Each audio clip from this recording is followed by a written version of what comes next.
Hello everyone dear students, आज मैं आपके बीच में फिर लेके आया हूँ चैप्टर थर्ड इकोनॉमिक्स का क्लास 10th के लिए, और जो बहुत ज़्यादा इंपॉर्टेंस है। तो इसमें हम स्टार्ट करते हैं। सबसे पहले हम पॉइंट्स करते हैं money and credit, notes and questions with answer. Students यहाँ मैं आपको नोट्स भी दूंगा, साथ में इंपॉर्टेंट क्वेश्चंस भी दूंगा। तो मैं स्टार्ट करता हूँ। इससे पहले आप मेरे चैनल को लाइक, सब्सक्राइब और शेयर करना ना भूलें। तो सबसे पहले हम बात करते हैं explanations. Money and credit play in an important role in the economy. बताइए कि मनी का मतलब ये होता है कि जो पैसा जो होता है, और जो क्रेडिट मतलब जो भी हम इनसे जो अरेंजिंग करते हैं, तो इनके बिना हम अपने जो है बिजनेस या कोई भी चीज़ है इसको नहीं चला सकते। अपनी इकोनॉमिक्स इसके बिना हम क्या है, फेल है। People need money for buying goods, और मनी की ज़रूरत क्या होती है लोगों को, कोई सामान खरीदना है, फार्मिंग के लिए, एजुकेशन एंड बिजनेस के लिए। तो इसलिए main role of the money and credit. And this one two one first question here, why are money and credit important in our daily life? Money helps people to buy goods and services easily. इससे क्या होता है, हमें goods और services easily ले सकते हैं। अभी आपको कोई सामान लेना है तो पैसा आपकी जेब में है, आप तुरंत जाके खरीद लोगे। अभी आपको मोबाइल में रिचार्ज करना है तो अभी सर्विस ले लोगे। यहाँ से बैठकर आप कहीं भी किसी भी एरिया में जा सकते हैं ट्रांसपोर्टेशन से। तो ये सर्विसेज पैसा है तभी आप जा सकते हैं। क्रेडिट प्रोवाइड्स लोन्स, यानी क्रेडिट हमें क्या प्रोवाइड करवाता है, जिनके पास पैसा है ठीक है, जिनके पास पैसा नहीं है तो उनको क्या किया जाता है, लोन प्रोवाइड करवाया जाता है। जब कोई लोन लेता है या कोई संस्था कोई लोन प्रोवाइड करती है तो उसे हम क्रेडिट कहते हैं। किसके लिए? फार्मिंग के लिए। लोग क्या करते हैं, फार्मिंग के लिए, अपनी फसल के लिए बोने के लिए उसको क्या है, बैंक से लोन लेते हैं। बिजनेस के लिए पैसा लेते हैं, एजुकेशन के लिए पैसा लेते हैं, और इमरजेंसी केस के लिए पैसा लेते हैं। Therefore both money and credit support economic activities and development. ये दोनों ही हमारी इकोनॉमिक एक्टिविटीज को क्या करती हैं, हमें डेवलपमेंट करती हैं, और हमारी जो सपोर्ट करेगी ये। ठीक है, इस चीज़ का ये फर्स्ट पॉइंट क्लियर हो गया आपको। सेकंड पॉइंट बात करते हैं वाटर सिस्टम। जब वाटर सिस्टम वो ऐसा सिस्टम था ना स्टूडेंट्स, जब हम अब हमारे देश में तो पैसा है, मनी है, आप कोई भी सामान खरीद सकते हो। तो पहले ऐसा नहीं था, पुराने जमाने में barter system is the old method of exchange. तो यहाँ पे क्या होता था, where goods were directly exchange without using money, यानी बिना पैसे के आप इसको यूज कर सकते थे।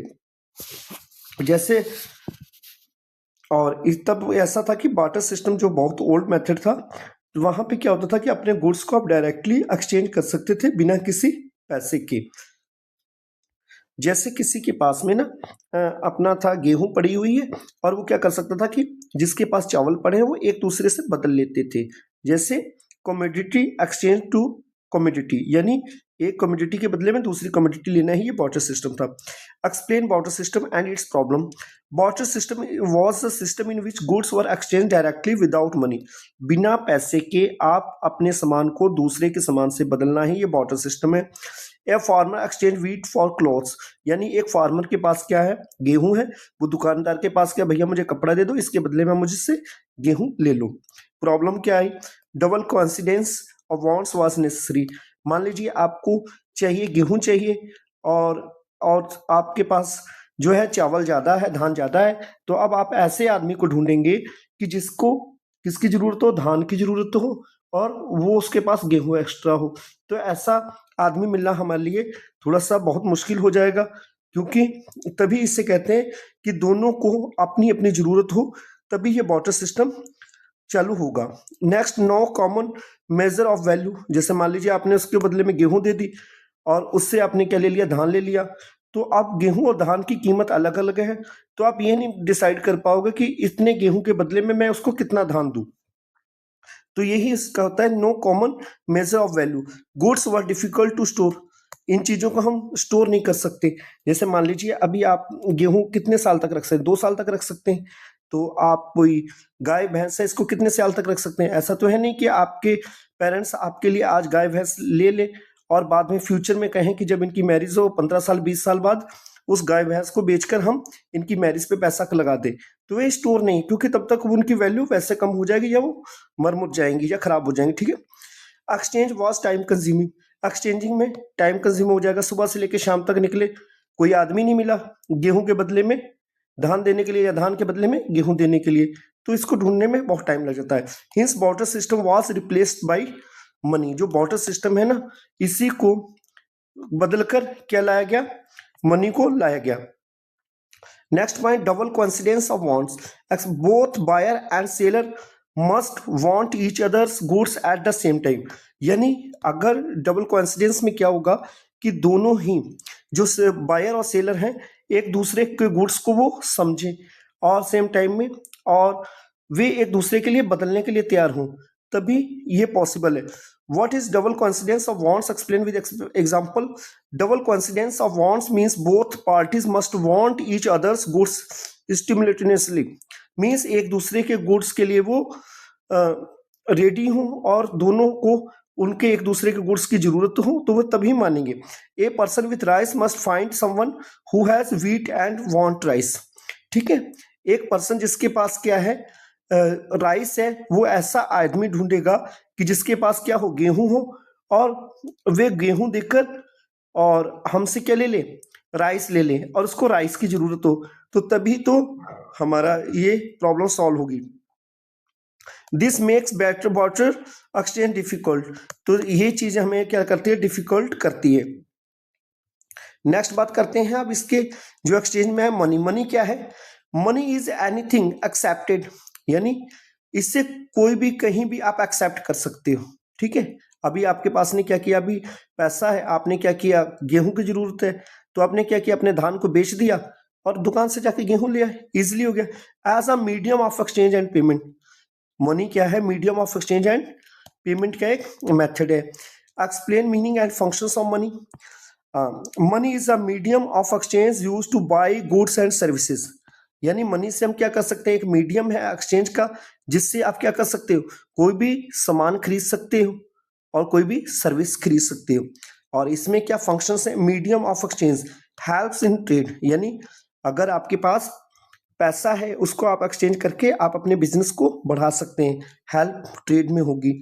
स्टोर ऑफ वैल्यू, पैसे को आप जितना मर्जी आप स्टोर करके रख सकते हो। अभी आप 500 या 100 हजार 10,000 1 लाख 10 लाख तक पैसा यहाँ मर्जी आप स्टोर कर सकते हो। Unit of account, measure prices, आप एक यूनिट के बदले में एक प्राइस डिसाइड कर सकते हो कि इसकी इतने रुपए कीमत है, इसकी 10 रुपए कीमत है, इसकी 100 रुपए कीमत है, उसी के हिसाब से आप उसको खरीद सकते हो। Standard of deferred payments use to repay loans, यानी आप एक इसका एक स्टैंडर्ड ऑफ डिफर्ड पेमेंट्स है जिसको आप इसको रिपेमेंट में, लोन्स में इसको यूज कर सकते हैं।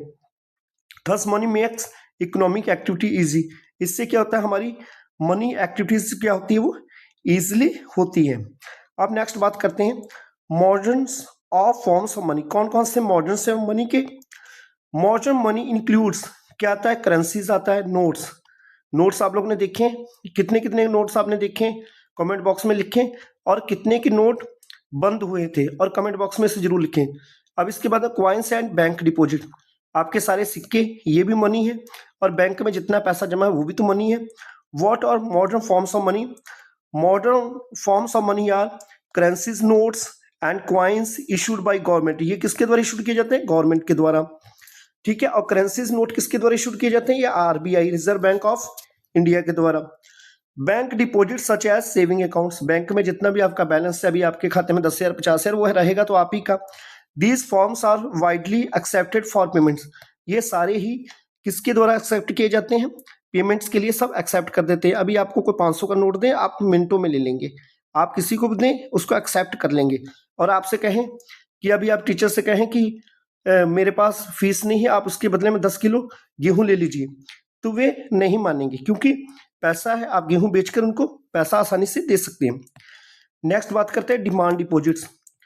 Demand deposits are bank deposit that can be withdraw any time, यानी डिमांड डिपॉजिट का मतलब होता है कि आपका पैसा बैंक में जमा है, अगर आपके खाते में 10,000 रुपए है तो आप किसी भी टाइम बैंक में जाकर अपना पैसा विड्रॉ कर सकते हैं और अपनी जरूरत को पूरा कर सकते हैं। What are demand deposits? Explain their importance. Demand deposits are deposits kept in bank that can be withdrawn whenever needed. Demand deposits आपका जो बैलेंस जो है बैंक में जो रखा हुआ है, आप उसको जब चाहो उसको विड्रॉ कर सकते हो जब आपको जरूरत हो। इसमें क्या होगा, बैंक जो डिमांड डिपॉजिट होते हैं इसके क्या बेनिफिट्स होते हैं। Money remain safe in banks, पैसा जो होता है हमारा सेफ रहता है बैंक में। ठीक है, घर पे रखेंगे चोरी हो जाएगी, कोई गायब हो जाएगा, तो डिपॉजिटर्स अर्न इंटरेस्ट, और दूसरा फायदा ये होता है जब आप बैंक में पैसा जमा करोगे उस पर आपको क्या मिलेगा, ब्याज मिलेगा। Payments can be made through cheque, और इसकी पेमेंट आप किसके थ्रू कर सकते हो, चेक के थ्रू आप पेमेंट कर सकते हो। Thus demand deposits are in important form of modern money. Demand deposit जो है इम्पोर्टेंट फॉर्म है मनी का। आप इसके बाद में स्टूडेंट्स ये पॉइंट्स आपको समझ में आ गया होगा, तो साथ साथ में मेरे चैनल को लाइक सब्सक्राइब और शेयर करना ना भूलिएगा। तो यहाँ पे मैं आपको कॉमर्स, अकाउंट्स और इकोनॉमिक्स की सीरीज देता हूँ। तो अब इसके बाद में 11th में आएंगे तो उसके लिए आपको अकाउंट्स की सीरीज के लिए यहीं से आपको सब कुछ मिल जाएगा। नेक्स्ट बात करते हैं चेक सिस्टम। चेक सिस्टम क्या है? Cheque is a written instruction. Cheque क्या होता है? चेक आपने देखा होगा, और जिन्होंने नहीं देखा वो भी कमेंट बॉक्स में लिखें। Cheque is a written instructions, एक रिटन इंस्ट्रक्शन है टू द बैंक। बैंक को इंस्ट्रक्ट किया जाता है कि भाई ये जो मेरा पैसा है ना मेरे खाते में, एक स्पेसिफिक आदमी को और स्पेसिफिक अमाउंट उसको दे दो। ठीक है, जैसे चेक पे आपने 10,000 लिखा तो आपने जिसको भी दिया है उसका नेम लिखा, वो बंदा जाके बैंक में पैसा ला सकता है। और चेक कितने प्रकार के होते हैं ये आप इसको प्रकार को जरूर लिखेंगे। ठीक है, how do cheque make transaction safe? Yes, क्या है? Cheque reduce the need to carry cash. अभी आपको 10 लाख रुपए लेके जाना है तो रास्ते में चोरी हो गई, छीन लिया किसी ने, दिक्कत होगी। अगर वो चेक है, चेक आराम से आप एक जगह से दूसरी जगह ले जा सकते हैं। They are same method of payment because money is transfer directly from one bank account to another. इससे क्या होता है, जो पैसा जो होता है ना, एक खाते के खाते से दूसरे के खाते में आसानी से ट्रांसफर हो जाता है। This prevents theft and makes transactions convenient. इसमें क्या होता है कि हमारा जो ट्रांजेक्शन जो है, जो चोरी नहीं हो सकता, पैसा चोरी नहीं हो सकता, और आसानी से आप एक जगह से दूसरी जगह भेज सकते हैं। अब नेक्स्ट बात करते हैं क्रेडिट। क्रेडिट क्या है? Credit means borrowing money with promise to repay with interest. मतलब क्रेडिट का मतलब क्या होता है कि आप उधार पैसा लियो या बैंक से लिए, तो जब बैंक से आपने उधार पैसा लिया, कहीं से उधार पैसा लिया, तो आप क्या करोगे कि पैसे आप एक प्रॉमिस ये करोगे कि भाई मैं इतने समय में आपको पेमेंट कर दूंगा। किसके साथ? ब्याज के साथ। बिना ब्याज पे कोई लोन पे पैसा देगा नहीं, जब लोन है तो ब्याज होगा। ठीक है। Explain credit and its importance in rural area. Credit refers to loan taken from a lender to be repaid in future with interest. यानी जो भी इसको जो है लोन देने वाला इस शर्त पे पैसा देता है कि आप मुझे फ्यूचर्स में जो है ब्याज सहित इसका पैसा हमें रिटर्न करोगे। तो अब भाई ब्याज सहित मिलेगा। आपको 1 लाख रुपए की जरूरत है तो आपने 2% के हिसाब से ब्याज पे पैसा ले लिया, तो कितना रुपए साल का ब्याज होगा जरूर लिखिएगा। और इसमें इंपॉर्टेंट इन रूरल एरियाज, क्या इंपॉर्टेंट रूरल्स है? Farmers needs credit for seeds, यानी फार्मर्स को क्या चाहिए? सीड्स चाहिए, बीज चाहिए, उसके लिए पैसा चाहिए। तो अगर उसने पैसा लिया है तो फिर उसके बाद में अपनी फसल बोलेगा टाइम से, और उसके बाद में पैसा रिटर्न कर दे। फर्टिलाइजर्स यानी खाद के लिए पैसा चाहिए। इरिगेशंस यानी जो हमें सिंचाई यानी पानी से संबंधित जो भी हमें वाटर देना हो फसल को, उसके लिए पैसे की जरूरत होती है, जैसे ट्यूबवेल लगवाना या फिर कोई ऐसा इम्प्लीमेंट लगाना जिससे कि पानी के संसाधन को हम इजी कर सके। Helps in buying tools and machinery, कोई मशीनरी, ट्रैक्टर, ट्राली, ये चीजें खरीदनी है तो कोई इक्विपमेंट खरीदना है तो आप आसानी से खरीद सकते हो। स्पोर्ट्स फैमिली ड्यूरिंग इमरजेंसी, कोई हमें इमरजेंसी है फैमिलीज के लिए तो हम लोन ले सकते हैं। Therefore credit plays a vital role in rural development, बहुत ही ज़्यादा इसका रोल है क्रेडिट का गांव में, क्योंकि लोगों के पास इनकम का सोर्सेज नहीं होता और वे क्या करते हैं कि पैसा उधार ले लेते हैं। जब उनके पास पैसा होता है तो वो ब्याज सहित इसको वापस कर देते हैं। Next, terms of credit. Terms of credit include interest rate. क्या इंक्लूड होता है? Interest rate. भाई अगर कोई पैसा उधार देगा, पहली चीज तो कहेगा कि बैंक पैसा देगा तो इंटरेस्ट रेट, भाई ब्याज पे आपको पैसा देगा। कोलेट्रियल, कोलेट्रियल का मतलब होता है कि आप इसके बदले में अपनी जमीन, घर, कुछ भी उसको गिरवे रखेंगे तभी वो आपको लोन देगा। Repayment period and mode of payment, यानी इसमें रीपेमेंट और मोड ऑफ पेमेंट लिखा होता है। What are terms of credit? Terms of credit are the conditions on which a loan is given. जो रेट ऑफ कंडीशंस होती है ना, क्रेडिट जो कंडीशंस होती हैं जब लोन दिया जाता है तो कुछ कंडीशंस होती हैं, वो क्या क्या इंक्लूड होती हैं? These include rate of interest, भाई कितने % पे ब्याज पे दोगे, कौन सी चीज आप गिरवी रख रहे हैं, कोलेट्रियल, टीमियम पीरियड फॉर रीपेमेंट, कितने समय बाद आप पैसा वापस करोगे, मेड ऑफ रीपेमेंट, कैसे रीपेमेंट करोगे, किस्तों में रीपेमेंट करोगे, इकट्ठा रीपेमेंट करोगे। Different lenders have different terms, ठीक है, और हर किसी का, जितने भी पैसा उधार देने वाले होते हैं, हर किसी का एक अलग अलग ही टर्म्स होता है। कोई 5% पे ब्याज दे रहा है, कोई 2% पे, कोई 7% पे, ठीक है। कोलेट्रियल, जिसे जमानत बोलते हैं, जमानत का मतलब क्या होता है? Collateral is an asset kept as a security against loan. Collateral क्या होता है कि आप कोई भी सिक्योरिटी को आप अपने गिरवे रखकर उसके बदले में जो पैसा लेते हैं वो कोलेट्रियल होता है। जैसे आपने अपना गोल्ड अपना बैंक में रख दिया, उसके बदले में पैसा ले लिया, तो ये वहां पे गोल्ड क्या है? कोलेट्रियल, यानी एक जमानत का काम कर रहा है। जमीन के कागज दे दिए बैंक को, तो ये कोलेट्रियल है, ठीक है। What is collateral, why it required? Collateral is an asset such as land, house, gold, or vehicles kept as security for a loan. If the borrowers fail to repay, the lender can sell the collateral. It reduces risk for the lender. यानी अगर मान लो किसी ने पैसा उधार लिया, उसके बदले में उसने हाउस और गोल्ड और व्हीकल्स अपना गिरवे रखा है, तो अगर वो पेमेंट नहीं कर पाता जिसने उधार दिया है, तो उन चीजों को बेचकर वो अपने पैसे को वो पूरा कर सकता है। नेक्स्ट बात करते हैं formal source of credit. Formal sources include banks, यानी फॉर्मल सोर्सेज में क्या होता है? बैंक होता है, कोऑपरेटिव रेगुलेटेड बाय आरबीआई, यानी ये किसके द्वारा रेगुलेटेड होते हैं? आरबीआई के द्वारा। फिर इसके बाद में explain formal sources of credit, क्या है फॉर्मल सोर्सेज के क्या है इसके? तो formal sources of credit are banks and cooperative societies, they provide loans at low interest, यानी लो इंटरेस्ट पे क्या करते हैं? इसको लोन प्रोवाइड करते हैं, और ये किसके द्वारा फॉलो होते हैं? आरबीआई रूल्स के द्वारा। These sources are safe and help in reducing exploitation, यानी ज्यादा ये पैसा नहीं लेते हैं और इससे जो शोषण होता है लोगों का वो कम होता है, ठीक है। Formal informal sources of credit, informal sources include money lenders, traders and employers, यानी जो पैसा किसी बनिया शाहूकार से उधार लिया जाता है उसे मनी लेंडर्स कहते हैं। ट्रेडर्स किसी व्यापारी से, एम्प्लॉयर्स यानी जिसके यहाँ काम कर रहे हैं उनके यहाँ से पैसा कुछ उधार ले लिया जाए। Why are informal sources harmful? Informal sources charge very high interest rate, बहुत ज्यादा हाई इंटरेस्ट लगाते हैं। Are not regulated by government, ये रेगुलेटेड गवर्नमेंट के द्वारा रेगुलेटेड नहीं होती है। ब्रोअर्स में फॉल इनटू डेब्ट ट्रैप्ड एंड एक्सप्लॉयटेशंस, यानी जो उसमें डेब्ट को पेमेंट नहीं कर पाता, ट्रैप हो जाता है, बहुत ज्यादा पैसा होता है, बहुत ज्यादा ब्याज होता है, तो जो उधार लेता है उसको पेमेंट करने में बहुत ज्यादा दिक्कतें होती हैं, ठीक है। Therefore, informal credit is harmful for poor people, जो poor people होते हैं उनके लिए बहुत ही harmful है। Formal versus informal credit, difference between formal and informal source of credit, इसमें formal and informal दे रखा है। formal क्या है? किसके द्वारा प्रोवाइडेड बाय? बैंक के द्वारा प्रोवाइड किया जाता है, इसमें रेट इंटरेस्ट कम होता है। फिर इसके बाद में ये रेगुलेटेड किसके द्वारा होता है? आरबीआई के द्वारा होता है। फिर ये सेफ एंड लीगल है। और इसके बाद में जो इनफॉर्मल है इसमें क्या होता है? प्रोवाइडेड बाय मनी लेंडर्स, इसमें हाई इंटरेस्ट, और इसमें रेगुलेशंस नो रेगुलेशंस, और इसमें क्या है? एक्सप्लॉयटेशंस पॉसिबल, ठीक है, शोषण इसमें पॉसिबल होता है। फिर हम नेक्स्ट बात करते हैं रोल ऑफ आरबीआई, ठीक है, ये हो गया पॉइंट्स, इसको नोट कर लीजिए। अब इसके बाद में role of RBI, RBI control credit system and banks, ठीक है, जो आरबीआई क्या करता है? क्रेडिट सिस्टम को कंट्रोल करता है और बैंक को क्या करता है? कंट्रोल करता है, ये आरबीआई हो गया। और आरबीआई जो है हमारे देश में जो करेंसीज इशू करती है, 2 रुपए से लेके जितने सारे नोट जो भी हैं 500 तक, जब तो 500 तक नोट है तो ये आरबीआई के द्वारा ही इशूड किए जाते हैं, ठीक है। और जितने क्वाइंस हैं और जितने 1 रुपए का नोट ये भारत सरकार इशू करती है। What is the role of RBI in credit system?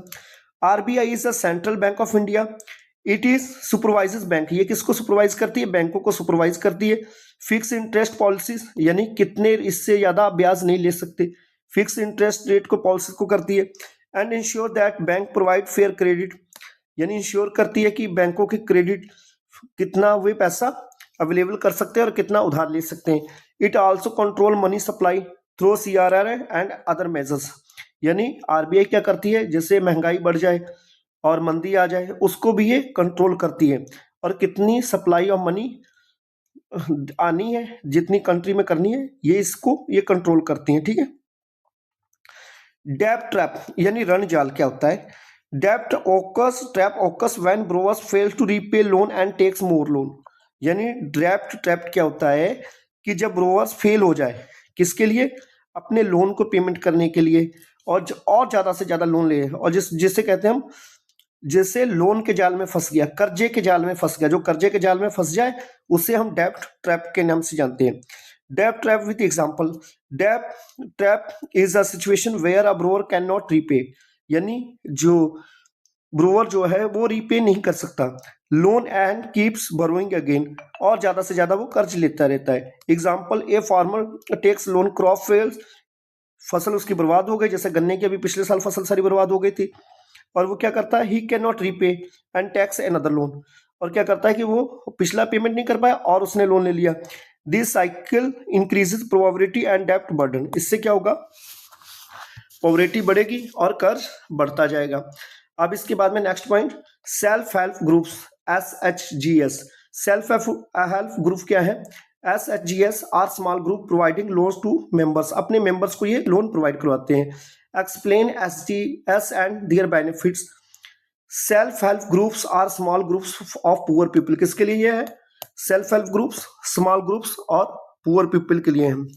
Who save money regularly and provide loans to members eight low interest, और जो क्या करते हैं कि अपना पैसा, जिसके मेंबर होते हैं ना, वो थोड़ा थोड़ा पैसा जोड़ते रहते हैं और इसमें सेल्फ हेल्प ग्रुप में जमा करते हैं। जैसे आप लोग, आपकी क्लास है, आपने एक सेल्फ ग्रुप मेंबर्स बने, सभी ने 100-100 रुपए जमा करना चालू कर दिया। अगर आपकी क्लास में 50 बच्चे हैं तो ये 5,000 रुपए हो गया, अगर 1,000 किया तो 50,000 हो गया। अब इनमें से किसी बच्चे को जरूरत है, पैसे की जरूरत है, उसने एजुकेशन के लिए उसने 30,000 रुपए इसी ग्रुप से पैसा लिया और अपनी फीस जमा कर दी।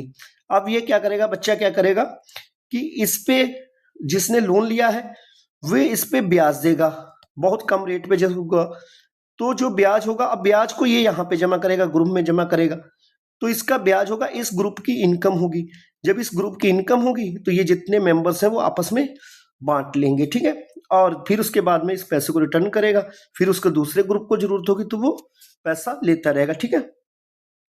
इसमें बेनिफिट्स क्या होगा, उसका वो खुद ही मेंबर होता है, नो कोलेटरल रिक्वायर्ड, कोई भी हमें, कोई जैसे बैंक में हम पैसा लेंगे तो उसके लिए हमें कोई जमीन या कोई कागज रखने पड़ेंगे, सेल्फ हेल्प ग्रुप्स में हमें कोई भी ये चीजें रखने की रिक्वायरमेंट नहीं होती है।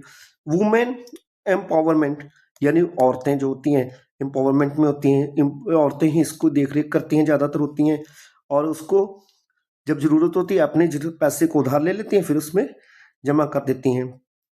Encourages and saving and habit, जब थोड़ा थोड़ा पैसा होगा तो अब आपको पता है कि पैसा जमा करेंगे ब्याज मिलेगा, तो जैसे आपने थोड़ा थोड़ा पैसा जोड़ा और उसमें जमा करते गए, एनकरेज सेविंग हैबिट हो जाएगा। प्रोवाइड चीफ क्रेडिट, यानी इजिली आप पैसा उधार ले सकते हैं आसानी से, ठीक है, बहुत ही आसानी से ये पैसा यहाँ से मिल जाएगा। Thus SHGS help rural poor people, किन के लिए ये, जो गांव के जो लोग हैं ना, पुअर पीपल हैं, उनके लिए ये लोन प्रोवाइड करवाता है ये, ठीक है, उनकी मदद करता है। तो स्टूडेंट्स ये नोट्स से, नोट्स के साथ क्वेश्चंस, और आप इसको जरूर तैयार कर लीजिए, नोट कर लीजिए, और इसके बाद में मिलते हैं नेक्स्ट वीडियो में। और स्टूडेंट्स सारे ही ये इम्पोर्टेंट पॉइंट्स हैं और आप ही की एज इजी लैंग्वेज में, तो आप आसानी से इसको पढ़िए क्योंकि आपके एग्जाम आने वाले हैं, और आई होप आप अच्छे मार्क्स लाएं, और इन चीज़ों को आप ध्यान से पढ़िए, और अगर कोई भी इसमें प्रॉब्लम्स नज़र आए इकोनॉमिक्स में तो आप बताएं, उसकी मैं आपकी उससे रिलेटेड जो है वीडियो आपको प्रोवाइड कर सकूं। अब ये इसको आप इनके स्क्रीनशॉट लेते जाइए और नोट कर लीजिएगा इसको। तो स्टूडेंट्स ठीक है, तो ये है आपका चैप्टर 3, फिर इसके बाद में चैप्टर 4 की वीडियो आ रही है आपके पास, और बने रहिए साथ में। तो यहाँ पे जो भी स्टूडेंट्स जो पढ़ नहीं सकें उनको ये जरूर शेयर कीजिएगा, और इसके साथ साथ में जो 11th 12th कॉमर्स के जो भी आपके स्टूडेंट्स हैं उनको जरूर शेयर कीजिए, क्योंकि यहाँ से मैं आपको कॉमर्स की क्लासेस, अकाउंट्स, बिजनेस, इकोनॉमिक्स की 11th एंड 12th की रेगुलर क्लासेस दे रहा हूँ। तो students thank you, have a nice day.